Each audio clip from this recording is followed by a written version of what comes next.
Welcome back, y'all. We're on episode 42 of the Off the Menu podcast. My name is Tay. I'll be your host today. I'm here with my brother, my co-host, Harrison. P. Prizzy for the streets. PRZY, the sweetest. There we go. And on today's episode, as you can tell, it's going to be three of us, so it's going to be a very different dynamic that we used to have. But we have a very special guest here, Idan Jene. Musician, songwriter, singer, and a music artist all around. Welcome. Thank you for having me. Man, do you want some gunshots or anything? I gotta with applause or something, you know. Let me see what we have. Maybe like one of those guitar like. Oh, what the fuck was that? That was like the horns and the ray gun at the same time.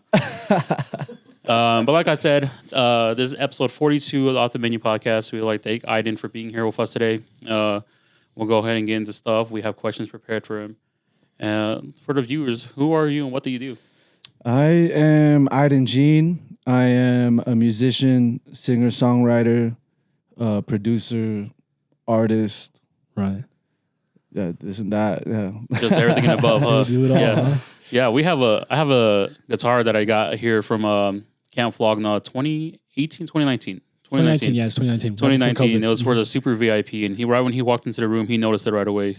And I was like, yep, there we go. I know he knows music. And then also we've been doing the deep dives before we were doing it. I've seen you around. I know you work at Feist or worked at Feist, right? Mm-hmm. I work there. You still work there? Yeah, okay, I'm still over at Feist. Yeah, like you probably know my cousins like Timmy and Johnny and them. So probably. Bobby. Oh yeah. Bobby. So I've been going to Feist since right when it opened. That's awesome, man. That's pretty How long fire. has Feist been open here? 2008. Yeah, 2008. Yeah. Oh, god damn, that's long, bro. Yeah, it was literally right when I moved back. When did they get their contract with Jordan and Nike? That was like 8 years ago. Was it it was 13? 2014 or 2013. Yeah, okay. I'm not honestly. Yeah. It was sure. right after we started dating. I know that for sure because it was around 2013, 2014. Yeah, I was gonna say. Yeah. But yeah, so you work at Feist, you do music on the side still, and you have a collective too. Yeah. What would you say collective or more? Yeah, it's like I don't know. Some people have called us a band, some a collective. I don't really know myself what to call it. But I call it 7-Wing Money. Yeah. Right. So it's 7 of us, 7 members. Just coincidentally, like I don't know. We might have room for a couple. I don't know. We don't know. But I think right now with the members that we do have, we're pretty. We're stabilized right now, getting everyone on board and getting to interact with each other and really get familiar with each other. A bunch of us I've known for years. A couple of us are pretty new people in my life, and we've given ourselves like a year or so to really stabilize everything and start like putting things out there as a group. That's pretty fire. That's tough. Yeah, because I didn't really know too much about you guys before. Like I said, I knew that you worked at Feist, and then when P said that you did music and stuff, and I started listening to your guys' music, I was like, man, this is pretty Different. Dude, no, it's stuff that I would listen to when I was like in 2016, 2017, when I was experimenting with a lot of stuff. Yeah. And I was like, man, this is pretty fire that we actually have that here in Utah. So I applaud you guys for that. That's kind of dope that you guys are still doing it. I went over to you guys' like YouTube. You guys have like a few music videos, and almost every single one says shot by, directed by, and, music by Idan. And I was like, dang, this is pretty crazy. You do everything. So not necessarily everything. For most of the videos, I will kind of just let the director take the reins.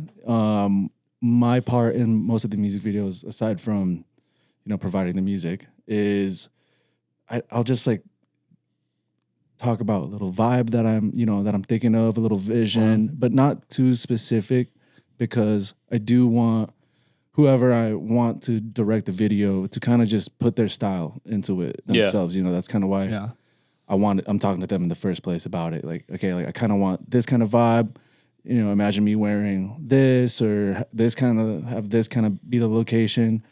Editing, I'm really easy with it. Like, I don't do none of the editing actually.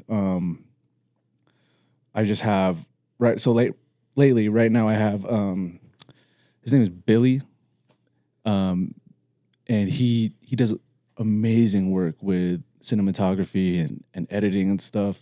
He did the Gone music video with the Breaking Dawn on the side. Jacob Afrofu was there to assist, and same with Chav. Shout out those guys. Chav, yeah. Super talented individuals when it comes to, you know, visuals and photography, video work. And for this upcoming, my next one I'm dropping in December next month.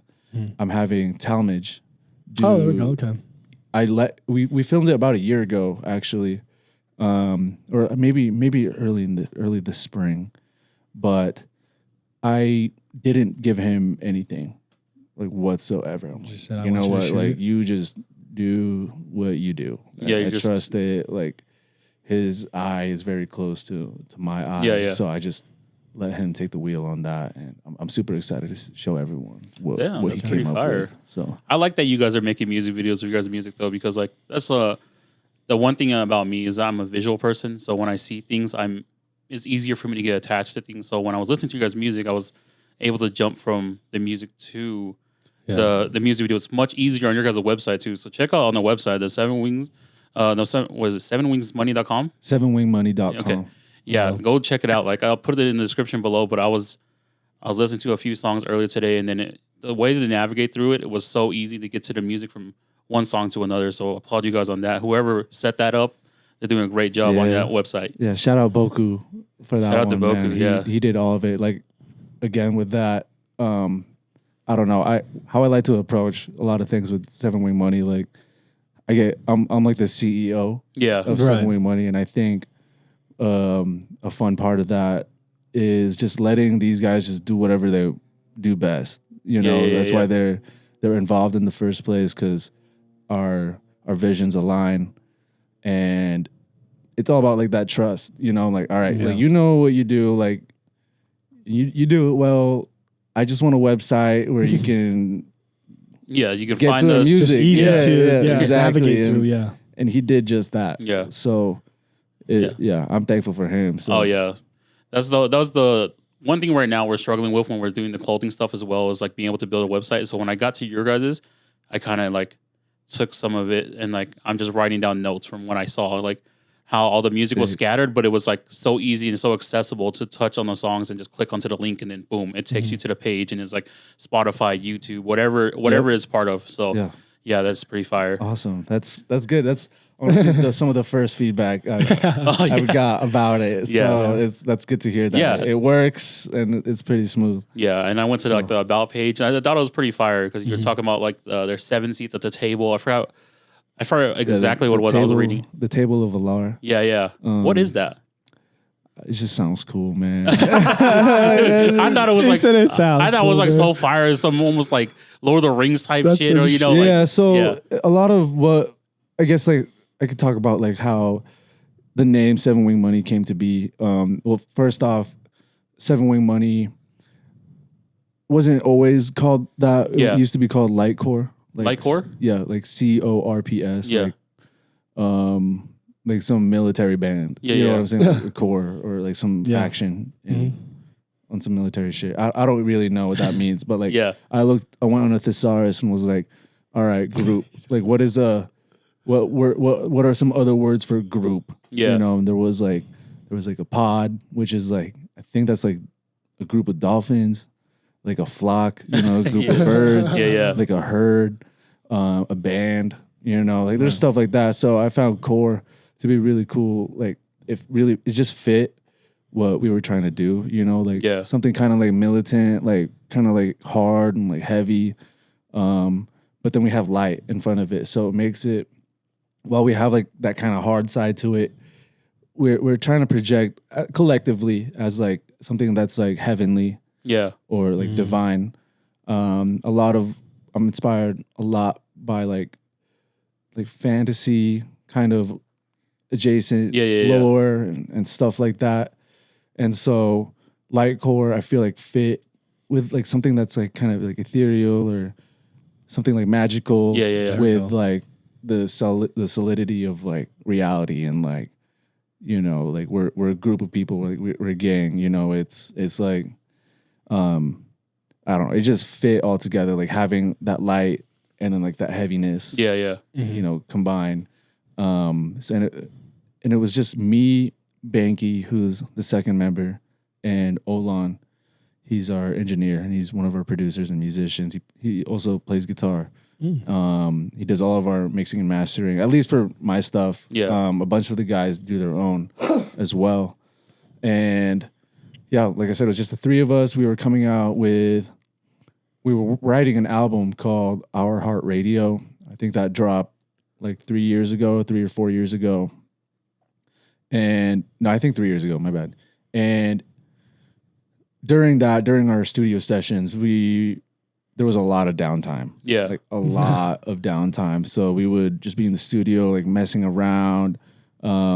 We'd be recording and then Olan would take some time to like mix, you know, like clean up as we go, that kind of thing. And so we would make like stupid TikToks or like inside jokes or like adding on to lore and stuff. And for some reason, we always gravitated towards the number 7.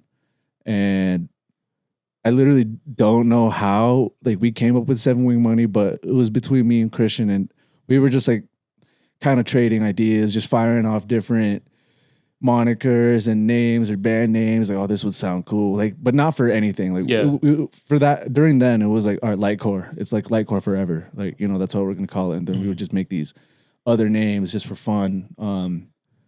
Like, there's so many different versions of the name, like 7 Wing Money, like Wing Team 7 is like just one of them, you know, just like literally to be kind of funny, like just some inside jokes. And 7 Wing Money just honestly felt cooler and more solid than like Lightcore was, because like even Lightcore, people could spell that wrong, you know, like super easy, because light is just Lite. You know what I'm saying? Like, and so there was a little part of it made like 7 Wing Money just made sense. Like, it was very searchable. For me, at least, it rolls off the tongue. You could just say 7 Wing or 7 Wing Money. It used to be 7 Wing Money Gang, but I was like, that's just too much. That's just way too long. It's a lot of words. It's a lot of words. And so, yeah, 7 Wing Money just kind of stuck. And like I said, that kind of adds on to like that magical, like mysterious kind of aesthetic that we're trying to go for, like that fantasy kind of realm. So who's a part of 7 Wing Money, you could say? So who are the 7 members? And you had 3 members, and then when you changed it to 7 Wing Money, did you have 7 members, or was it like? No, so after, I used to DJ by myself, right? Let me just start back there. So when I perform, I used to DJ my own shit. Basically, I would just press play, and then set my auto-tune. I wasn't really familiar with automation and stuff like that. And then as time went on, I was like, dude, like, it's kind of goofy and corny to like, all right, I'm done with the song, guys. Thank you. And then I go back, turn around, turn my back against the audience, and then change some shit, spend like 30 seconds, like, oh, here's the next song. Dead silence for a second. Yeah, like, all right, okay, this one's called, you know what I'm saying? So, the homie Andy, so it was us 3, right? It was me, number 1, Banky, number 2, Olan, number 3, and Andy. I started having him DJ for me. Oh, Andy Doors? Mm-hmm. Oh, there we go. Yep. Okay. So that's how we came into it. Yeah. He just started DJing for me. And it was a huge difference for like the whole vibe. You know, like I would be done with the song and I'm like still looking at everyone in the audience, like in the eyes, or like, you know, I'm like interacting with people, and he was just fixing up the next song and setting the auto-tune for the next song. He would hit a button for like some sound effects or some shit, you know, and I didn't have to touch the computer or turn my back against the audience. Ever again. Smooth. And it just made it really smooth. The experience for me was just very smooth experience, very clean transitions between songs, not like there's no awkward silences. Also, I feel like I've just gotten better interacting with people in general, especially coming like from on stage, you know. So it was just overall like a huge upgrade having Andy DJ for us, and instead of, you know, the ladder of just me going back and forth to the computer, back to the front of the stage, back to the computer, like you know, intermission every single time. Yeah, I mean, it's cool. You know, Yeah. I'm not mad at it. It just It's it a needed to be experience. done. Honestly, it needed to be done. You it's know, built up your built up your stage presence though, like because the fact that you can go from doing your own show by yourself to understanding that you know it's much easier for me to interact with the crowd if I just have someone behind me and they're just doing all the stuff that I was already Yeah, doing, and exactly. that's fire. That like when you're talking about your members of your team is so fire because that's just like everyone's goal at the end of it all, you know, is to have people around you that can help build you. And It's a dream, like man. I was literally watching or not watching, I was like looking at your list of the 7 people and I was like, damn, this is pretty tight. Like in how you talk about like being heavenly and light, you get all that from your music videos and your website. I'm glad that you say that. That's Yeah, awesome. it's because, like, hella validating. No, the videos hit like that. For Yeah, sure, yeah. it's like it Sweet. gives it that. Okay, when you watch it, it gives you that white pigment and then like heavenly aura around it. Yeah. And then there was a you part see that I like watched that. one music video and it had like a transition, it's like a 2-second anime transition, boom, boom, boom, and I was like, whoa, what is going Bro, on? yeah, that's what I'm saying. Like, I didn't even tell him to do none Yeah. of that. Like, I just wanted a vibe, and he was like, "Yo, send me some animes." I'm like, "Okay, sure." And I was like, "All right, bet. Here's these. Here's my favorite ones." He's like, "It's for the music video." I was like, "Oh, okay." Then I'll just send him my favorites, and then he took what he wanted from it. Like, I didn't even pick anything out, any of that. You just sent the anime, and then he went and found clips, or did you have clips ready? Like either like I looked up like a trailer for some of them, Yeah. Okay. or whatever, and then like I sent him a Berserk one, Made in Yeah. Abyss, yeah. and I forgot the other one honestly, but Yeah. I just He sent just him those. Like I think it was like either trailers or like just the names, and he just picked his own out of that pool that I sent him. So Thank no, you, thank you. yeah, everything you were talking about though, you can literally pick up off your music and off the website and off the video. So I applaud you guys for that. Your team behind you, whatever you guys are Man. doing, you guys keep it up because Thank you. everything you're doing is so It's fire. the image that you're portraying is showing. you Yeah, know? so- Like it's showing. For Exactly everything you told me, I was just like, well, that's kind of crazy. Like, the to whole get- time you were telling me, I was like, that's crazy because it's exactly stuff that I was thinking when I was watching and listening. Sure. To get the explanation, Yeah. you're like, oh, I feel Yeah. like there's Yeah. no more validating like things to hear than you coming up with your own conclusions and then having that, Yeah. and then you telling me that lines up with exactly what I just said. Like that's yeah. just really cool to hear. So thank you. Yeah. You've been doing this for how long? Like how long have you been doing like Um, your music, your artistry?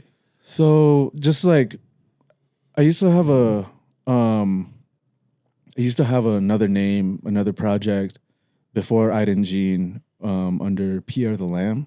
Pierre the Lamb. Mm-hmm. And Wow. that was like a bunch of like a lot of 80s new wave kind of sounding material, and that one was I don't know how to word it. It was like it was awesome. Like it was real cool to be making music like that, but I guess I kind of just like got over it. Yeah. Like that style of music. I still love it. Like I still love what I did with it. Yeah. How I think it's just not me Like anymore. making that music is not. Yeah. So okay. like I don't want to be making like 80s style new wave type of music like for my entirety of making music. Yeah. You know, so and like I wanted to be more like real to like what I wanted to make. So I let go of like my moniker and stuff, and I just went with my real name. Yeah. And just started making whatever I wanted to. Yeah. Do you have? With that being said, we talk about genres of music. Like, what would you say is the genre of music that you make? If you could pinpoint it, I guess. I think it's sick, bro. And the best way to, and I don't want to put you in a box, but like, it's just like it's alternative almost. Like it's just alternative. Yeah, anything. that's like some alternative, way I would say. experimental. Yeah, exactly. Yeah. Like you guys are pretty much okay. From what I listen to, you guys are just down with sampling stuff and like putting things together and then making the music towards what you guys are sampling, and like you guys are building off each other. That's kind of what I felt from it. Sick. And you know, like even from the music videos too, like you guys you guys are very similar in a way, but then you guys aren't. Like you guys each have your own personalities when it comes to your guys' music. That's dope. Yeah. Hell yeah. Like Ben Raw, Dirty Mike, Yeah. Yep. you, Maya. Like, yeah, you guys are sick. Thank you. I think it's sick. Thank you. Yeah. Yeah, I don't know. I just say pop. Yeah. I'll just say pop music. Alternative pop type thing. Alternative. You can call it that too.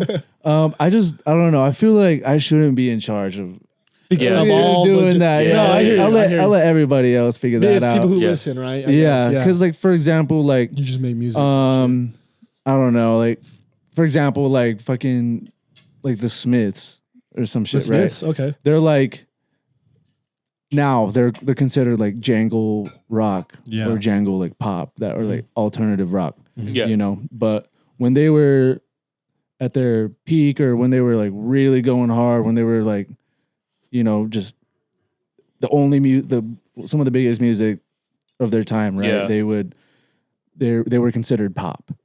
So that's what I'm trying to go. I'll just call myself pop right now. He's down the line, which is fine though, because with the general idea of music, anyways, is kind of so. We got a fun fact. It was the reason it's called pop music is because it's supposed to be what's popping, right? So at that time, it's like that's why it was put together, right? Yeah, exactly. So that's what pop music is. It's Pop supposed to be stars, popular, pop, whatever, what's popping. I mean, that's whatever can be played on the radio, right? Because that's what people want to hear. Yeah. So they're like being generalized on their pop music. It makes sense though, because that's kind of where everyone's kind of at. Even like rappers nowadays, like Drake or something. They're not being listed as rappers or hip hop music. They're being listed as pop because it's more to the public, right? That's what's popular. Like Frank Ocean has a few songs under the pop. Yeah. Yeah, exactly. And there's like a lot of artists. Channel Orange is actually considered pop, I think, actually. Yeah. So, it's a very vague thing. It is. Yeah, to put yourself in a genre because it's music is just so diverse. Exactly. And like we've come to a time where like there's so much music that you're not at a specific genre. Like exactly. Like you're just not. Like there's just so much to make now, and there's so much that's been made that like it's just like you enjoy it, you listen to it, like you decide if you want to keep listening. You know. So when you started making music, who were your influences, and who are your influences now that you are making music with other people? So my influences, I don't know, man. Like really, whatever inspires me the most at the time, you know. I guess like back then when I was doing like Pierre stuff, it was a lot of like new wave bands, a lot of like Japanese like city pop, that kind of stuff. It's so fire. So like that was like my huge thing. Like I'd hear something like, oh, I want to make some shit like that. Yeah. And now with Idan Gene, it's like I can listen to whatever I want, and if I want to make some shit like that, I will. Right now, listening to a lot of like going back to my roots a little bit, a lot of heavier kind of like live band stuff. The new metal and like shoegaze. Right now I'm listening to a lot of My Bloody Valentine. I'm like the past like month I've been completely obsessed with them. Picked the guitar back up, got me a Telecaster. I know Kevin Shields of My Bloody Valentine, he rocks a Jazz Master. So that's probably gonna be my next big purchase is a Jazz Master. But I don't know. I've been just trying to make music again with live instruments. Before Pierre, I used to be in a couple bands and stuff, playing drums and stuff like that. You play drums, guitar. What else do you play? Piano and bass. You play everything I've ever wanted to play ever in my life. It's so crazy. Like I can never come to it because I can never figure out how to interact with my left hand. My fingers don't move that fast. I think that's the one problem with what I've been doing my whole life is like I try to pick up violin, I try to pick up all this other stuff, but I can never use my left hand in the way that musicians can. Yeah. Right. So I applaud you for that and knowing that many. Are you self-taught? I have piano and drums. I was put in a program because like growing up, like my parents are like, all right, you're not just playing video games. You're playing other stuff. Yeah, you're doing other stuff. That's fire. And so that's amazing. It started with piano. Awesome.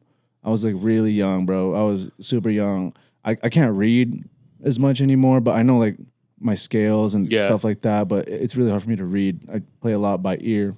But it's like my piano playing is pretty minimal compared to like guitar, for example. But because like with piano, I have a little MIDI keyboard that I'll just punch in some melodies or one chord, and then I'll like mess with the chords and stuff. But like I know how like a piano works, and I can play. You know, there's certain songs I've memorized that I can play, but I'm not very well versed where I can like read it and be like, oh yeah, boom, I can, you know, Yeah. play like That's the type that you number can, two, you know, hear from ear though, and be able to like pick up on stuff though. Yeah. So that's a talent on its own. Yeah, too. YouTube Shout out University. YouTube, yeah. YouTube University. YouTube Everyone. University is you can learn anything. Yeah, bro. exactly. Yeah. Except for I couldn't. I tried learning how to play the piano on it. Ooh. We had a guest on. They were talking about the Oculus 3, and you can actually learn how to play the piano using those. Oh, like the VR thing? Yeah. Yeah. And there's, you know how they have those piano YouTube videos that have the lights coming down, and it's almost like a Beat Saber or something. What you can the play with it fuck? using the Oculus. Dude. So what? we might invest into an Oculus just so we can learn how to play the that'd piano. be sick. Yeah. My biggest advice though, when picking up a new instrument, even if you've picked it up once before or tried before, really just master your fundamentals. Yeah. With it. Like I haven't played guitar in a couple years, and so the last few months I've been doing my exercises like for like an hour a day. Like I play just literally warming up Yeah. for an hour, and then I'm like, all right, got my fingers all warmed up, because that's like my biggest thing too. Like sometimes I still can't move my pinky without moving my ring finger. See, that's what it is for me too. You know what I'm saying? Like But both my realize these shit three like fingers that, bro. bend when I try to. I'm saying, bro, Yeah. yeah. So like, there's a bunch of like exercises where you could do where like, all right, Oh, you're that's just- crazy. you're just you're moving one finger at a time. Yeah. And you're doing that for like an hour. Exactly. You know, but once you get what the fuck? once you're getting the muscle memory of that, it's chill, bro. Like you can pick that up and what you're watching TV and you're just practicing that hand movement, I was gonna say, building dexterity. Like, yeah, with your fingers. yeah, that's all it really is, just like, you know, practicing the fundamentals. Because once you get that down, like you can play whatever you want, bro. Okay. The next thing really is like some music theory stuff, like what chords go with each other, learning your scales and stuff like that. Levels of this shit, bro. Yeah, that's. Yeah. I took guitar for fucking 2 years, and I can play like 3 songs, but I don't know my chords like that. It's just for me. Hey, that's still like, fire. You can still play Yeah. 3 songs though. I give it up to anyone that could play any instruments in the world at all. You know, I even bought that guitar that's made in Laos. I forgot what it's called. But Oh, yeah. I watched this music video and I said, it's like our ukulele. yeah, I literally bought it's like a ukulele and like a mini guitar, and Yeah. I bought it just so I could have it. And Sick. one day hoping I'd be able to play it, and now it's just sitting in my room. Just look up YouTube how to play it. Yeah. And then you can just start, bro. yeah. And you know, like just, you know, you'll learn how to play it if you like really wanna. Yeah, If if you I, learn how to play that's it. true though. Time. That is It's true. just time. If you want to put Yeah. time into it, that's just what it Yeah, is. like, Yeah. you know, I get why like not everybody plays guitar. It's like kind of intimidating. You know, there's like 6 strings, and it's like, well, what the fuck am I looking at? You know, like where do you even start? And for me, I started off by like trying to cover and learn songs I like. There we go. Yeah. Yeah. That was a big motivator for me, because like, I mean, the fundamentals is low key boring. You know what I'm like, learning your scales and stuff, and not like until, you know, when I was younger, like I didn't want to learn my scales. Like I just want to learn these songs. Yeah. And now like implementing live guitar into my music, I'm like, oh, I probably should learn the scales. Like what notes like even working Yeah. in the song. And I don't know, there's just a lot of factors to it. But for me, my biggest motivator was like, I want to learn how to play this song so I could like show my mom or something, like, oh, look what I learned, and get your guitar. Like, look. He's like, oh, what? Like, where did you learn that? Like, secret. You know what I'm Secret. saying? It was like just YouTube. Don't I look cool as fuck? Yeah, literally. And I don't know. It was, yeah. So like, I just picked it up that way. Just learning songs I wanted to learn. But I got a couple other members too, of Seven Wing Money, Yeah. that also know how to play instruments. And like, for example, Dirty Mike, he is member 5, Mhm. and he's in a bunch of hardcore bands. He's very involved in the hardcore scene. Him Yeah. and his guys just through one of Salt Lake's biggest hardcore festivals, Wild West Fest, and Damn. you know, shout out to them for that. When was that? That was in October. Really? Yeah, there was a So bunch just of. recent. Where they do that? I think they did it at somewhere in the Granary district. There's a bunch of new venues popping up lately. Oh, by Granary? Yeah, it was by Granary. That place it was like a big room, They've made that place nice. and I want to say they sold out, which is like Oh, that's amazing. crazy. Because I mean, Salt Lake's always had a huge hardcore scene. Yeah, Yeah. they do have some edgy ass kids here. Yeah, but he plays the same instruments I do, except like piano. Okay.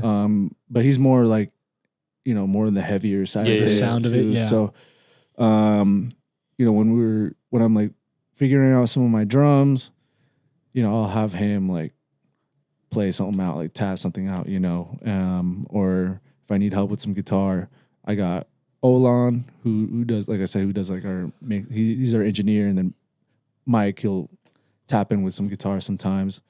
And then, for example, member 6, Maya Summers, he plays a lot of piano. He says he's not that proficient. I think he's very proficient. Yeah. He's really cool to listen. It's really cool to Yeah. listen to him play. And the songs that he chooses to learn are just like gorgeous songs. And I'm like, bro, that's low-key makes me feel like, oh damn, I need to pick it up again. Like he's just smooth with it. And while we're just talking about the other members, number 7 is Ben Ra. Yeah. And he's kind of like one of those jack of all trades too, Yeah. behind the computer. Like he's really talented engineer as well as producer and as a singer-songwriter as well.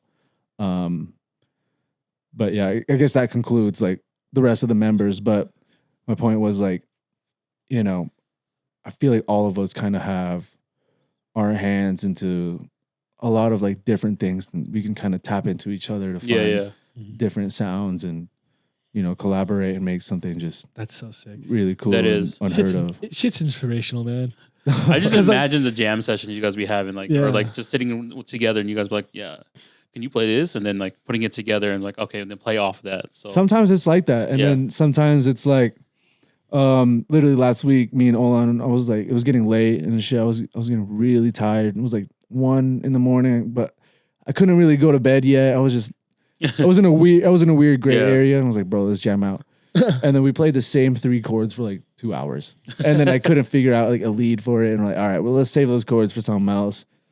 We'll tap back in later, Yeah. So sometimes it's like we'll jam out for 3 hours, but we're playing the same exact chord for 3 hours, and then we'll tap back into it another time. And if that didn't work, then we'll save it for later, just scrap it, and then just try to come up with other things. And yeah, but not every jam session is smooth. Sometimes like It's stressful. when we're all like linked up together, especially when it's like all 7 of us, it can either way. It's fun. We get lit, but it can go one of 2 ways. It's like, all right, we're not getting anything done at all. We're all just like chatting and firing off jokes, or, showing each other songs or things we've worked on that week. And then sometimes we're like, all right, here's a game plan. Like, we're going to be doing this, then we're going to be doing that. All right, you're dropping on this date. I'm going to be dropping on this date. Sometimes we drop on the same day, and we got to figure out a way to work around that. But my number one thing is like being very flexible. Yeah. Because I feel like if there's one thing that I can think of, I haven't pissed these guys off yet, but the only thing I can imagine to piss them off is like telling them all what to do. Yeah. And I feel like that's not cool at all. Like, all right, you got to do this because of that. But I feel like everyone has like the same respect, and we're all just kind of on the same page with each other and with each other individually and as a group. We all very respect each other. Yeah. To that extent. And so I feel like no matter what we do, like so far, it's really hard to like step on each other's toes and, cut each other off and get in each other's way. Really, it's so far with our dynamic, it's kind of hard to do that. So I'm glad with, like I said, we've stabilized. We're all really close, very tightly knit, and I couldn't ask for a better group of creative ass people, surround myself with. So That's that creative ass brotherhood that you got there, though. yeah, man. That's all you could ask for, man. That is. Like people that, individuals that all bring something to the table Mm-hmm. that you can bounce ideas off of or do things off of or like build something together. Yeah. Like I said, that shit's just inspirational. I went to Lil Boat's concert, which was, I can't remember, it was a couple weeks ago. Oh, how was that? 27th? Yeah, I think, 27th. There you go. Yeah. It was 27th October. And so like Lil Boat's with QC, but he has his own group called Concrete Boys or the Concrete, and he literally brought all of them. So it's Cammy, Caribou, Draft Day, maybe another member, but he just has all of them open up for him. You know what I mean? And that shit's that's fucking awesome. Like you have your whole gang just fucking open for you, then you come out just fucking and rip it up. Yeah, blow the top off. Yeah. You guys ever done a show together? All 7 of you guys? Yeah, we did. It was August 19th, 2022. Yeah, okay. Yeah. And that's when it was only 6 of us. This was before we asked Ben Ra to join the group, but he did open for us. We always wanted him to join, but he's a solo guy, huh? Yeah, look, he's been solo that's how he is since I've known him. Yeah, and we've been kind of like doing a lot of like 7 Wing Money stuff, with the 6 of us, and he's always around the crib and he's kicking it too. Right. Like I said, like a bunch of us are. I've known some of these guys for years now. And when we finally asked him, he was like, I thought you'd never ask. And I was like, no way, bro. Like, I've been wanting to ask you to be like, because I feel like the people that are like newest to our friend group would be Dirty Mike and Maya Summers. Yeah. So we've been wanting to ask Ben Ra to join since Andy joined as a DJ. And yeah, it was just really pleasantly surprising for us when he was like, dude, I've been waiting for you guys to ask me. I didn't want to like invite myself in, that kind of thing. I'm like, low-key, bro, you can ask me for whatever. Like if you asked to join, I'm like, it would have been an easy yes. Like we've been wanting you on. And so yeah, it's cool to have him on now too. But we haven't had a show with all 7 of us together. August 19th, 2022 was like the last 7 Wing Money headliner show that we had. And dude, that shit was fucking cool, bro. Like, where'd you guys do that? It was at Kilby, and we packed that shit out. No, it was packed out. I remember that. And our set, I believe, was like an hour and a half. It was 6 of us. At that time, there was me, Tej, Maya Summers, and Banky. Yeah, so it was the 3 of us singing. Oh, and Mike. Yeah, the 4 of us singing. So it was like four of us and all of our songs combined. Maya had only a handful of songs, like 2 or 3 songs where he actually was singing. And so he had a little mini set right before the rest of us came on stage, and it was like all of his production material, and just warmed everybody up. And he pulled a good amount of people too, and so he's getting everybody kind of hyped up. And then there's this one song where the 4 of us are on it. It hasn't released yet, and the song's almost a year old or 2 years old now. It hasn't dropped yet. We still play it. I don't know what the plan is for that. Anyway, still, we need to hear it. The public needs to hear it. The viewers need to hear it. All right, yeah. No, we'll have to drop it. Yeah, because like I said, you guys, the fact that you guys all do such similar things, and like you can listen to all your music in one place, that as a group, that's so tight. It's like cohesive. Yeah, it's like you guys is like don't step on anyone's toes. You guys just go into it together and be like, hey, I'm dropping this, whatever. Everyone supports it. Yeah, shit's awesome. And it's cool because while we are all very cohesive, I still believe that we have like all of our own lanes. Oh, yeah. Our individuality is all then, there. Like the Venn diagram is like literally like 7 circles. You know, there's like some of my stuff that like really is tight with Maya's stuff, and maybe like you can't hear Banky on it, but then I also have a song with Banky and Maya. You know what I'm saying? Like it all kind of comes together, and I like the variety that has to offer, because then we kind of really have our hands in all these baskets, and I don't know, it's cool to it's like just basically kind of like casting a really wide net, that kind of thing. So I was gonna ask, how do you do shows? Like, how do you get connected with the venues, and how does that like work for the shows that you have done?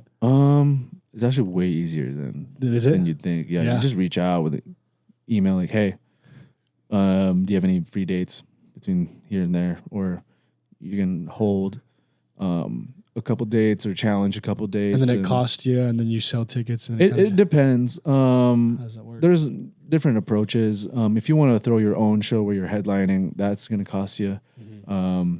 It's your event. Yeah. You're renting out the venue. Different venues have different options. Sometimes like you'll split ticket sales, or okay, you sell X amount of tickets for X amount of dollars, and you keep the rest after that. Or you pay us this much up front, and you keep ticket sales, or split all tickets half, or whatever it may be. Yeah. Whatever you and the venue decide. That's what's was Kilby one of your favorite venues to perform at? I feel like Kilby's such a good ass venue. Bro. It really is. I love that venue. I've had so many memories there. I love. Actually have a funny story. So in high school, I used to listen to this band, Tiger's Jaw. They're a pop punk band from like Philadelphia, and they performed at Kilby Court twice. Both times, or at least when I was really interested in them in high school, I went to both performances. And actually Dirty Mike, he went to those shows as well. And there's actually a picture on Facebook with whoever booked it, doing band photography. Right. They'll upload everything after the show, and it's actually like Dirty Mike like on top of me as I'm like pushing him. Like he's Before like you crowd guys surfing. Before you guys even knew each other. Yeah, this was like 10 years before we met. Yeah. Full circle, huh? Yeah. It was crazy. He was like, That's bro, crazy. is that you? He showed me. I was like, bro, where did you see this? He's like, that's me. He showed me the picture, and I was like, no way, man. That's so sick. That's crazy. And then turns out, like, as me and Mike started kicking it more and more, I'd be going to the same shows as he is nowadays, and I'd see a lot of people from when I was in the hardcore scene, like playing drums, and I'd see some of these people that I see only at these shows, when I was in high school, and I'd see them again. I'm like, bro, like, I haven't seen you in so long, blah, blah, blah. We'll catch up and stuff. And then the whole time, Mike is like, how the fuck do you guys know each other? And I'm like, bro, like, how did we not know each other? Yeah. Like, you know what I'm saying? Like, it was just so trippy. I was tripping out when he was showing me these pictures. I was like, dude. And I showed him a picture of me, like, holding up a corny photo. Like, it was a corny photo of me, like, holding up a Tiger's Jaw ticket. Like, oh, yeah, look what I got. And I was like, bro, that's me. He's like, bro, I thought that was you. Like, that looks like, he was like, that was me. Like, that's look, funny. I have the ticket for it still. And yeah, that was really crazy revelation. I was like, whoa, bro. That's crazy how life works, though. Yeah, man. Like, full circle, bro. I talk about all the time now on the podcast about how, like, far you are from certain people, but how close you guys could have ever been, right? It's like you're one interaction away from meeting the right people, right? And so, like, maybe 10 years ago it wasn't the right moment, but then 10 years later, you guys are laughing and, joking about that moment you guys shared together, not knowing that you guys were together. So, yeah. Yeah, dude. That's how I see, like, life is kind of crazy right now. It is. Like, just random shit like that it always gets me, bro. It makes me, like, look back and like, really appreciate it. It's like a warm feeling. Yeah. Yeah, I was like, whoa, that's cool. Yeah. The human experience. Right? Yeah.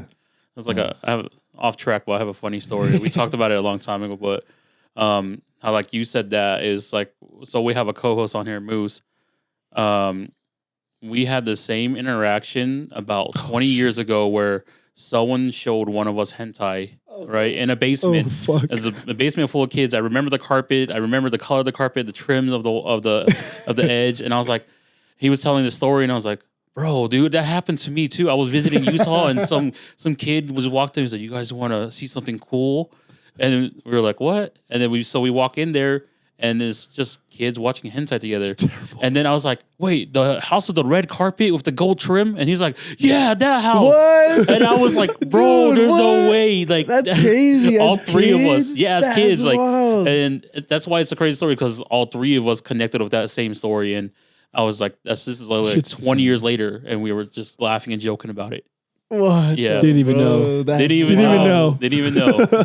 That's crazy. Yeah, because I remember it was funny because they were talking about it. They were talking about because they remembered each other because they grew up here. I was from Portland, so I came and like went because I would visit in summers. But it was just a funny story. I was like, bro, I remember the same thing happened to me.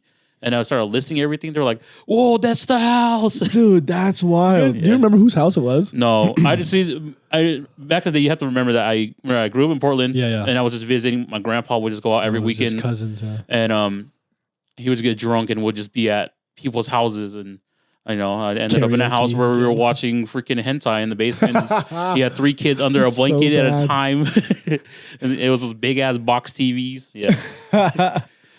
Hentai on the box TV is wild. Bro, that's crazy, Yeah, exactly. bro. Where did you find that shit back in the day? You had to have the physical tapes back in the day. That's what I'm saying. Oh, Who had yeah. that? Yeah. Wait a minute. Because you don't though. have you don't got a Exactly. laptop You just look it HDMI, up. you don't got a VGA to So fucking. someone had it. Yeah. It Like was someone owned a copy of Yeah. something. Yeah. So And yes. then they walked up to us. You guys want to see something cool? And then, well, I was, you're a kid. Of course, you want to see something cool. That's the first Was it time like I see. older cousin too? Probably. It was probably his older brothers or something like Yeah. that. It was like Yeah. usually like you Siblings. just gotta do whatever your older cousin says. Yeah, Like, exactly. You gotta do this. I'm like, all right, fine. And like the fact that I was from Portland, so I didn't really know too many kids here except for my cousins. And like I didn't know who these guys were when I would be at parties. And I was like, yeah, I'm down to whatever. Yeah. I'm down to No get in trouble. dude, Yeah. So that's a funny story that you talk about like that and like how life the is a full circle, yeah, right? man. Yeah. That's crazy. And you come back to it, and then it's like, whoa, bro, like, damn, you were there. Dude. Like, that's crazy. And so I want to go to another question. So we've been talking about your music and stuff, but for our viewers, what are like your top like songs that you would introduce new people to? Ooh, Oh, like his songs. His songs, Like, your yeah. group songs. Okay. You can do Yeah. your songs first and then your group songs because, like I said, you guys are very cohesive when it comes to making music together. But then you guys, like I said earlier, too, your individuality of your own personality shine on each song too. Like an introduction to you. Like what Yeah. you So like, if someone new was watching this right now, they're like, they want to listen to something from you, what would be a go-to song? okay. Because the one that got me was like "Get You Out." "Get You Out" was so fire. Like I was Get You Out listening was to. good. Like I'm a huge fan of that song just because like I kind of was going off with the bars Yeah. on that one. There's a line on that. There's a line on that song called like "Island Boy," and I hate that part because like I wrote that before like the Island Boy Yeah. thing was like a thing. Excuse me. But I'm from the Philippines. Yeah. So that's what I meant by it. Yeah. And I was just like, when that thing was coming out, and I listened to the song, I'm like, oh wait, I said that. Like that sucks that I said that. And now these guys are a thing. But that is a good one to get into. I feel like that is my first song under 7 Wing Money, like under the when we really? started coining the term 7 Wing Money. That is a good one. But my main ones I would pay attention to, like for me, I guess like what's more relevant to me now and what will be, I guess, relevant in the future. Yeah. Like to artistically, like where I'm headed. The music that you're creating. It would be direction. "Let Me Die" in parentheses gradually with Banky off our new album, Love. Dropped that like a couple weeks ago, Yeah. and that would be one of my favorite songs that I have out right now. My favorite songs aren't out right now, so it's kind of tough to answer. But another one I would recommend would be either "Everlasting" or "Sometimes." Everlasting is fire. Yeah. Thank you, bro. Thank you. Yeah, I feel like that one kind of just with "Let Me Die," it kind of has like that live band sound to Yeah. it. Okay. Going forward, you'll be hearing a lot of that coming from me. So like live drums, live guitar, Mhm. like okay. Yep. Yeah. I So, can't wait until you that's guys do sick. a live show because we're gonna show out. Like Yeah, no. I'm trying to be more part of the community, and the fact, like I said, it's like the fact that you can be so close to people but yet so far within your own city. It's like mind blowing because you start to learn more about these people, that are out there, like with full of talent, and I'm So I'm ready. You've done a handful of shows too. Yeah. Yeah, You've done a lot. I've done a handful. you know, they all are they're so very different. Yeah. So they? it's Yeah. kind of just, I don't know. There's a lot of things I like and I don't like about each one. You know, Yeah. I mean, like a lot of like that was so generic answer, but like I don't know how to answer that any better. It's like I don't know, man. It is what it is. Like there's some shows where There's like, some oh, shit it's you did. packed out, and then there's some shows where like I didn't have too much promotion on it or I couldn't promote it as much, and so it's a little bit more of an intimate, chill vibe. And knowing that, you know, I'll perform some of my unreleased stuff to like kind of get a gauge of, all right, like people kind of Yeah. most of the time if it's like that, it's a lot of just like the homies or like deep cut people that are like, Right. oh, like they'll go to my shit, you know, and it's a lot of just like standing still and like head bobbing. You know, it's kind of hard to get energy from that. But it's a really good place for me to just like experiment and like try out new material. Like, all right, Yeah. I'm gonna play this one, see how people are kind of vibing with it. All right, what would this kind of look like with, let's say, like 100+ people? Okay, like you know, it's a good time for me to. Yeah. I don't hate when I have like a slower show because it's a really good opportunity for me to like Build your really stage presence. practice, And, yeah. like Tap certain in. things, and like Yeah. okay, like all right, I'm glad this wasn't a bigger one because I would have regretted it forever because this was my set list and oh damn, like that sucks. Like I wish I didn't actually play these songs I was testing out because there's other people there, or whatever the reason may be. It just depends from show to show. But we do have a show that we're trying to shoot for, like a whole 7-wing show. I want to say April. Okay. Hey, coming up. It's coming up, Yeah. and I feel like it's gonna come up quick. Yeah, it is. quicker than I think it is Yeah. gonna be. Bro, life has been moving so fast. I feel like. Yeah, and I already know like I'm in you know, we're in the holiday season and stuff. It's gonna get really busy with everything going on, and right now it's like, all right, yeah, it's like, oh my god, it's fucking Thanksgiving in like 2 days. 2 I didn't even days, know it, bro. And before you know it, it's gonna be New Year's.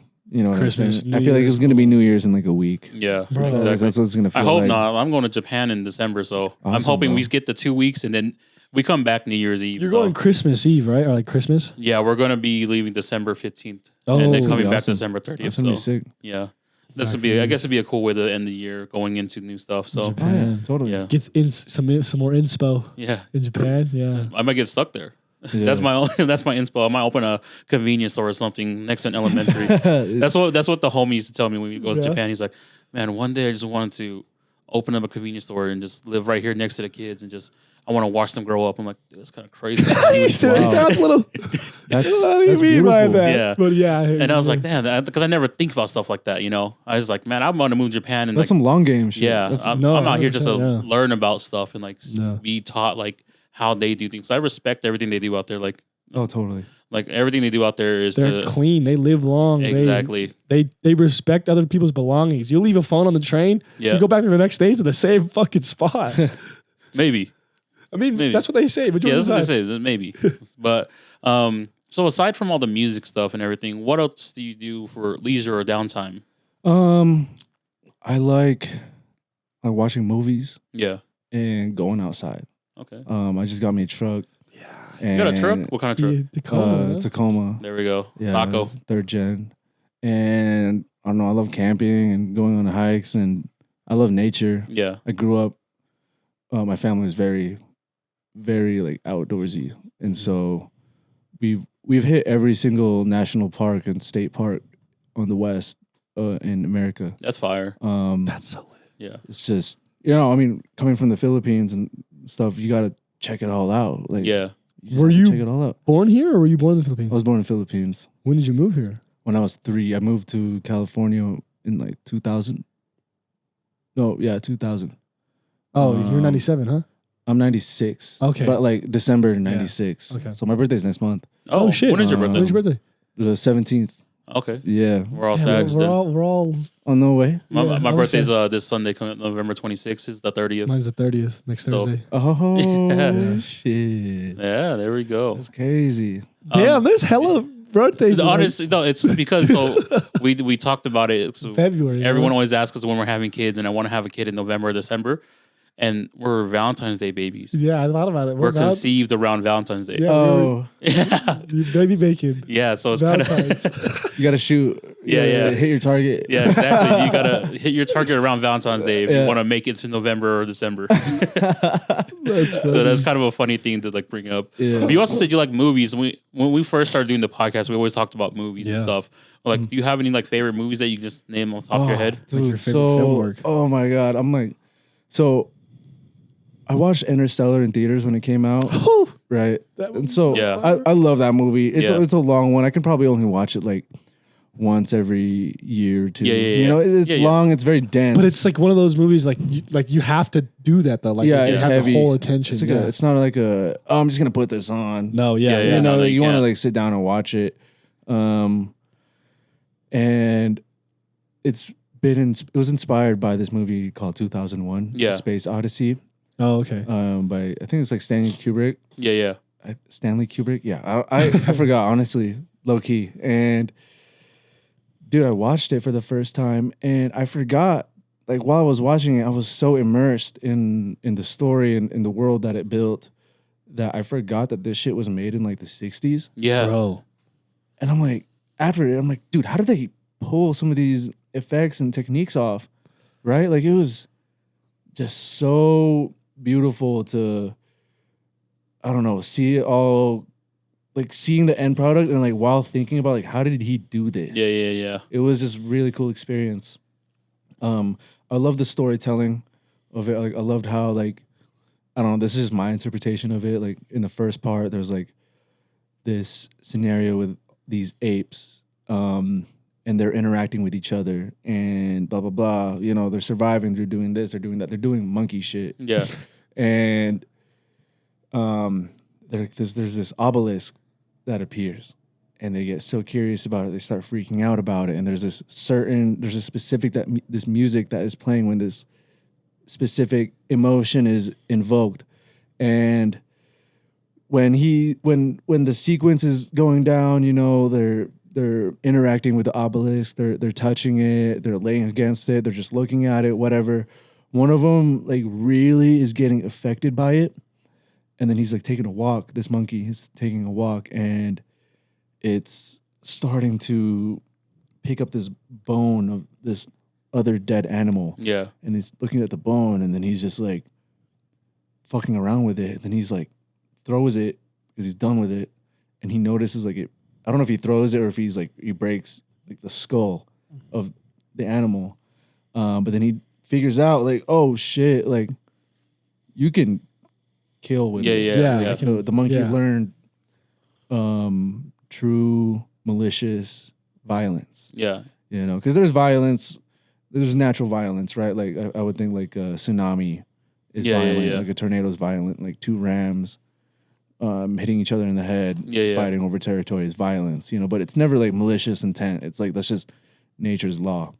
Whereas like this monkey's like, oh shit, like I'm gonna fucking kill shit with this. I have a fucking weapon. It's weaponizing. It's weapon. It turned the bone into a weapon. Yeah, right. Like it discovered like malicious intent, and basically the rest of the, I don't know. Have you guys seen the movie? Yeah. Okay. I haven't, but go ahead. Yeah. But my interpretation of it was like, I think the rest of the movie is like a human interaction with the obelisk. Whereas, you know, like the first 30 minutes is like these guys are like interacting with each other and doing human shit, talking, having a conversation, going to an appointment or having a meeting. And really the meetings were about like how to cover up this discovery, and the discovery was the obelisk.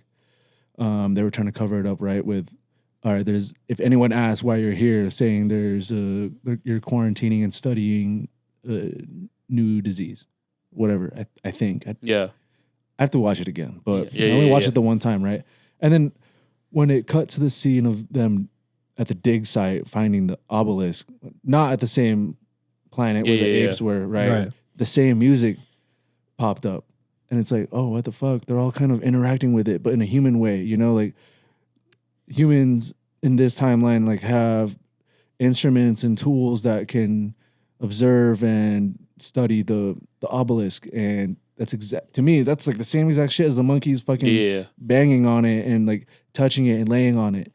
And I think it was like the discovery of like this other like sentient thing, which is like the AI, right, on the ship. And that like kind of triggered like a chain of events that like made it like that turned it violent.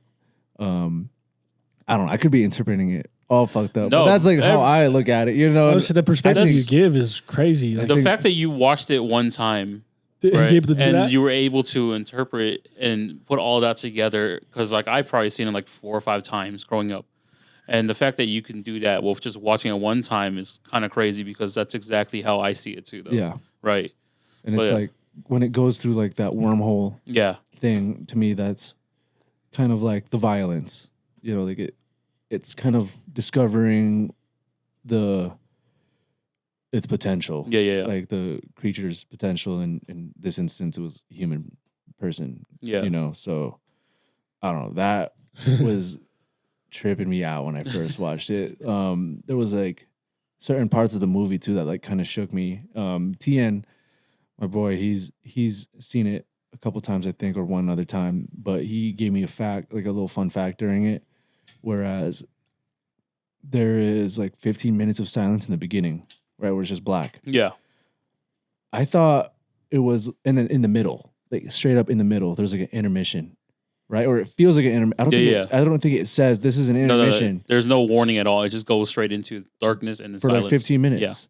Yeah, and then there's like music that starts coming in halfway through that silence. Yeah, and to me, I thought it was like, oh, like did they used to do that in movies, like in the 60s? Like, all right, like it's a 3-hour movie or something like that. Like, okay, they're gonna have a break in the middle, go take a piss or something. You know, go get yourself a snack, refill your popcorn or drink. Whatever. It's the 60s, right? So I thought I was like, it was just more, it was like that. But then I think about it, like none of the other movies from the 60s have like intermissions or breaks. And so when I brought that up, he was like, oh no, dude, like, because it's coming back. He watched it in like some film class or something. And I think his professor was like, so there's a theory that's saying that those black screens is kind of on some like fourth wall shit, where that's you as the viewer of the movies looking at the obelisk yourself. Yeah. And I was like, when he told me that, I got like chills, bro. I was like, oh, that makes me fucking hate that shit. You know, like, oh, looking at a black screen and that's me interacting and facing the obelisk. Yeah. You know, like it just made me feel that much more immersed, and it made it feel very, very real. Yeah. You know, which is all you can really ask for from a movie, is like that immersion and I don't know, that realness that comes from it, like getting lost in that world. And so, anyways, bro. I'm listening. That's tight. I like that you were able to break it down, though. That perspective is crazy. Yeah, I do enjoy being around people that are able to do stuff like that. Like how I went to and listened to your music and like was like learning about you guys from your music videos. I can see now that the way you guys are with perspective, you guys put it into work too. And so I do appreciate that you guys, as creatives, one creative to another, that how much work and effort that you guys put into just the most random stuff too. The fact that you can watch a movie and just pull that all and then be able to interpret it and be able to explain it to someone without even like, second guessing yourself. And you watched it one fucking time. Yeah. Dude, yeah, I don't know what's wrong with me, man. No, dude, you're good. Ain't nothing wrong. I just be doing that, bro. We all be doing it too, It happens, but we're towards the end of it here. Cool. This is usually where we open up the floor to you. If you have any shout outs, you have any shows, or questions, you have anything that you have for us, go ahead and you can do it now. And then we'll end it off with what we call the Chef Special, which is free game to our viewers, or, whatever you would like to say to people. I feel like I was able to shout out everyone. Yeah. Everyone that I work with. And if I didn't, the next one. I swear. And really, I guess to the viewers and to any of my team, if you are listening, fucking appreciate all of you. I do it for me though, Yeah.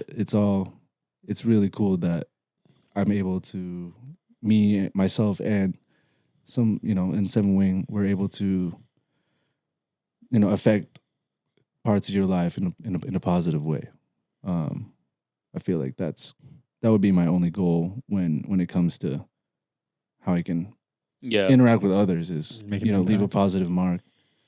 I guess my game, I don't really have much. I feel like you have a bag, trust me. Something that is a little bit of how I feel and a little bit about how my pops feels. I'll just say this. Be kind to yourself and be useful to others. That's all I live by. That's beautiful. No, for real. If you guys are listening, that's something you have to just teach yourself at a young age and carry yourself over when you get older. Because when you are being kind to yourself, you can do a lot more for others as well. First, you got to take care of yourself to be able to do those kind of things. So take care of yourselves out there. Yeah. You know. That's right. But that's episode 42 of the Off the Menu podcast. We'd like to thank Idan for being here. Idan, Gene. Flyden. Yeah, Flyden. There you go. That's fire. We're to have all his information in the description below. Yep. Make sure you guys check out the music because you guys will understand what I'm talking about when you guys go listen to it. Yeah. Get on that page. Go peep that game. But peace out, y'all. Thank you. Thank you guys for having me. Thank you.